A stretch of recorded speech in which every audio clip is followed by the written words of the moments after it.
Em 2014, descobri que minha irmã mais nova estava viciada em metanfetaminas. Aterrorizada e em pânico, li tudo o possível sobre a droga, na tentativa de entender o que estava acontecendo com ela e, por extensão, o que estava acontecendo conosco, a família. Quando descobri Querido Menino, Beautiful Boy, livro de memórias do jornalista David Sheff sobre a batalha do seu filho Nick com a droga, foi como se eu tivesse encontrado um guia para lidar com a nossa emergência familiar. Na sequência, li o livro de Nick, que conta a história da perspectiva dele. Liguei para minha mãe e disse que ela deveria comprar os 2 livros. Aí entrei em contato com David pelo Facebook. Tenho uma pergunta para você, e me desculpe por ser uma estranha pedindo conselhos, escrevi, deixando a vergonha em segundo plano. Estava preocupada com os efeitos da metanfetamina no cérebro da minha irmã e queria saber se ele poderia recomendar algum exame médico específico.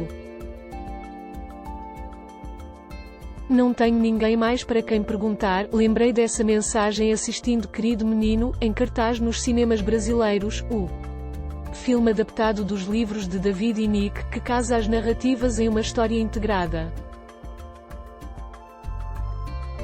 Tudo começa com David, interpretado por Steve Carell, sentando na frente de um médico, desesperadamente procurando respostas para perguntas que ele mal consegue articular. Acho que estou aqui porque quero saber tudo o possível, tudo, diz ele, com cara de sofrimento. O subtexto é claro: se ele conseguir entender o vício, talvez possa salvar Nick, interpretado por Timothée Chalamet. Chorei do começo ao fim do filme. Uma lágrima solitária escorrendo pelo rosto, mas um choro compulsivo que normalmente guardamos para lugares privados e que é completamente inadequado para cinemas no meio da tarde. A história era dolorosamente familiar para mim, um adolescente às vésperas de começar a faculdade se vicia. Ele vai para um centro de reabilitação, melhora e tem uma recaída. O ciclo se repete ad nauseam, mais vezes que você consegue suportar.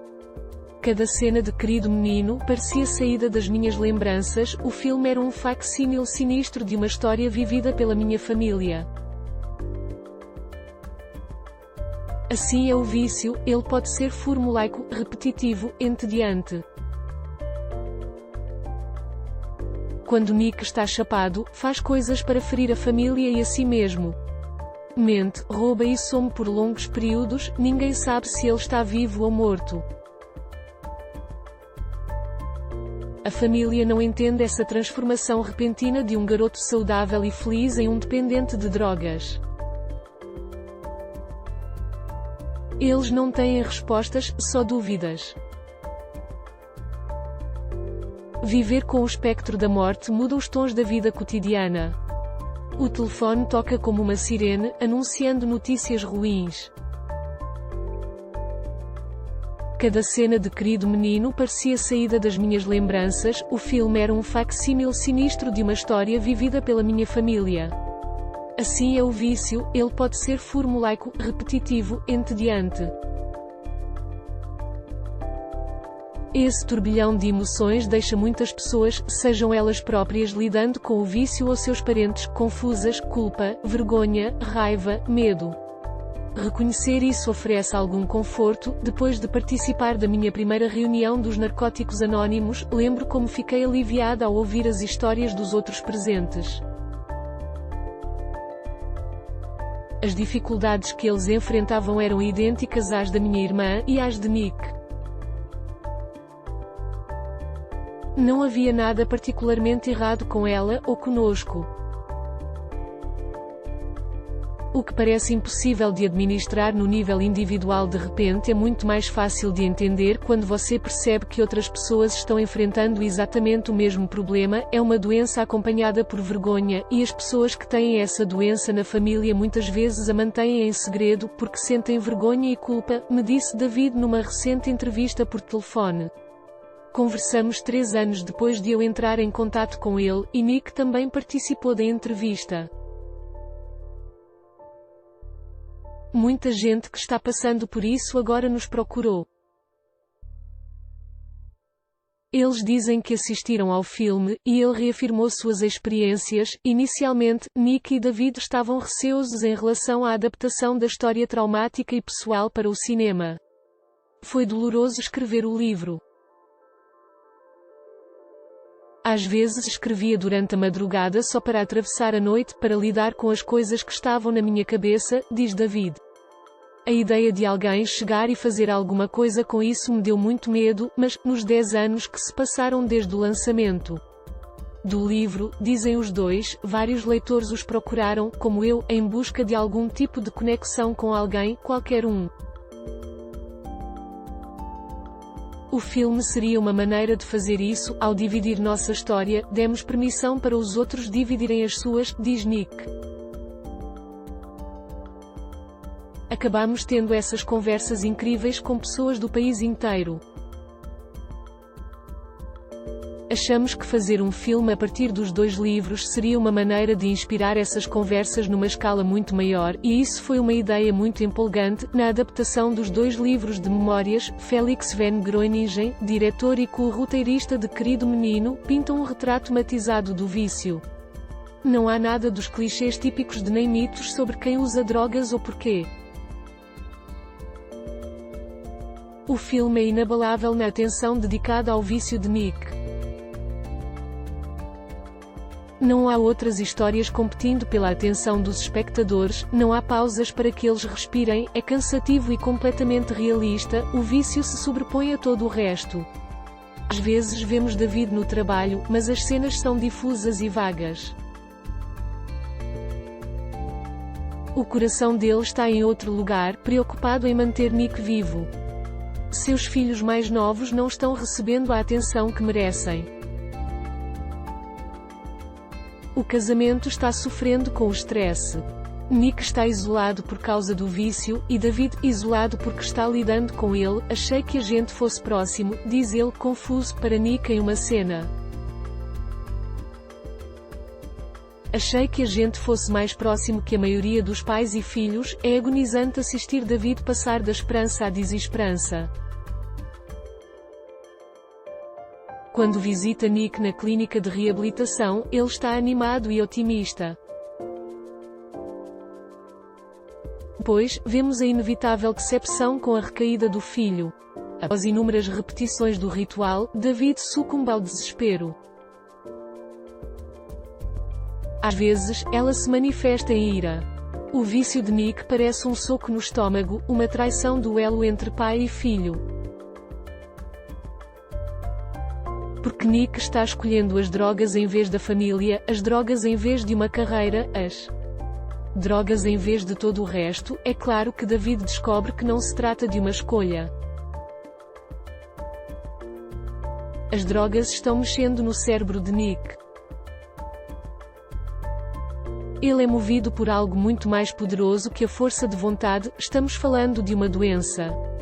Nick também está confuso.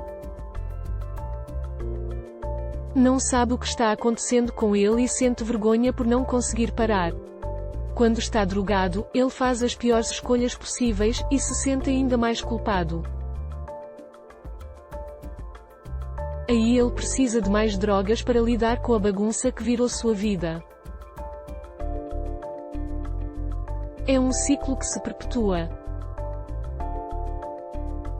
Nick está plenamente consciente da dor que está causando, o que só aumenta sua vontade de se desconectar do mundo.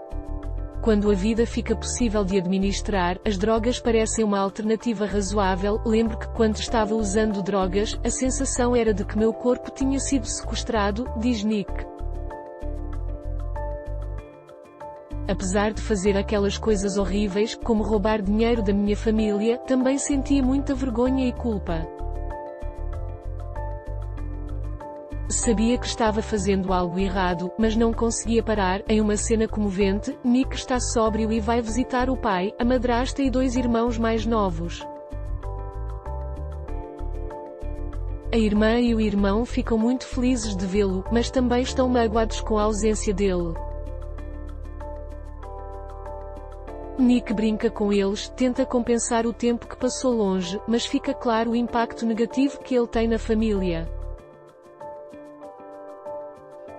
Quando ele chega tarde depois de uma reunião dos Narcóticos Anónimos, David, preocupado, o confronta. Nick diz que não avisou porque seu celular ficou sem bateria, mas o pai já não acredita mais. Ele quer que Nick faça um teste de drogas ali mesmo. Nick passa no teste, mas a cena mostra o abismo que se formou entre pai e filho. David não confia em Nick, e Nick sabe que não pode esperar isso de David. Aí, vem outra recaída. Uma das mensagens mais fortes do filme é negar a ideia de quem usa drogas só quer se divertir, sem se preocupar com os outros, diz David. No filme todo, você vê que ele não está se divertindo. Ele está sofrendo, tentando entender essa dor. O filme também não tenta explicar porque Nick se viciou. Não há um evento que tenha precipitado essa espiral negativa. Experimentei, foi a sensação incrível, então continuei usando, explica ele numa cena do filme. Não é suficiente, mas ao mesmo tempo é tudo. E o filme também não pretende fazer proselitismo sobre a maneira certa de superar o vício. Não existem respostas quando se trata de recuperação, diz Nick. O vício é frustrante nesse sentido, não existe um único caminho para a sobriedade. Cada um vai seguir o seu próprio. Uma das mensagens mais fortes do filme é negar a ideia de quem usa drogas só quer se divertir, sem se preocupar com os outros, diz David.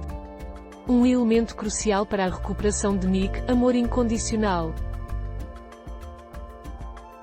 Foi importante ouvir isso quando estava tentando ajudar minha irmã. Lembro de cair no choro conversando com um amigo pelo telefone. Na época, estava tentando convencer minha irmã a se internar numa clínica e não sabia o que fazer. Não conseguia controlar as coisas que estavam acontecendo. Era duro assistir aquilo, meu coração se despedaçava quando a via. Meu amigo disse que eu não precisava controlar nada, porque isso era impossível. A única coisa a fazer era amá-la, estar com ela. Minha presença era suficiente. Sobrevivemos aquele dia, e ao seguinte. Nunca a abandonei. Famílias podem se curar, diz David.